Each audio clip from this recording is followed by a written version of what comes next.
If you want to learn how to edit the footer on MailChimp quickly and correctly, you're in the right place.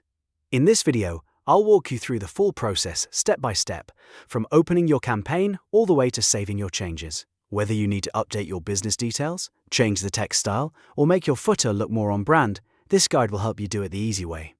And before we jump in, if this video helps you out, make sure to hit that like button and subscribe for more simple software tutorials just like this.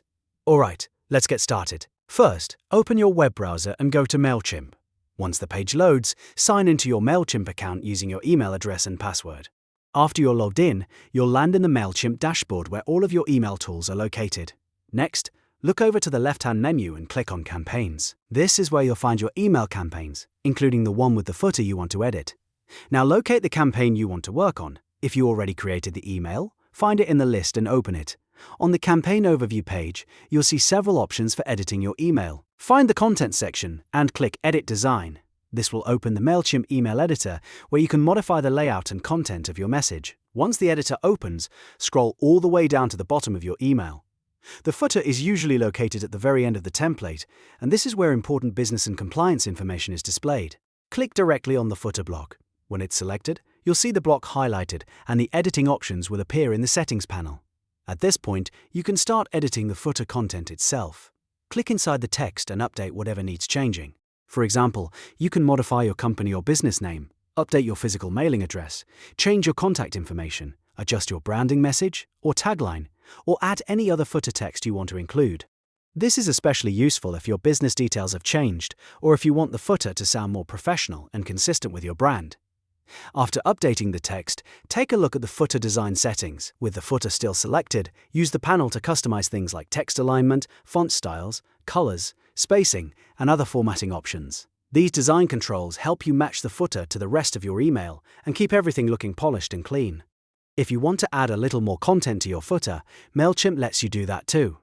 Click the blocks area from the left sidebar and choose the type of content you want to insert. You can add text blocks, images, dividers, social icons, or buttons, depending on the layout you want. Then drag and drop the block into the footer area and position it where it makes sense. Just make sure the extra content still keeps the footer easy to read and visually balanced. Now, one very important thing to remember is that you should never remove the required MailChimp footer elements. These usually include the unsubscribe link, your physical mailing address, and any other legally required merge tags or compliance information. These elements are required for email marketing rules and MailChimp's sending requirements, so always keep them in place when making edits. Once your changes are done, it's time to preview everything. Review the updated footer in the email preview to make sure the text looks right, the spacing is correct, and the design still fits your layout. If you want to double-check before sending the campaign, click Send Test and send yourself a test email. That way, you can see exactly how the footer appears in your inbox and catch any issues before your audience sees it. Finally, when you're happy with everything, click Save and Exit in the top right corner. MailChimp will save your updated footer, and the new version will be included in your email campaign. And that's how to edit the footer on MailChimp step by step. If this tutorial helped you, don't forget to like this video and subscribe for more helpful MailChimp tips, email marketing guides, and easy-to-follow software walkthroughs. Thanks for watching, and I'll see you in the next one.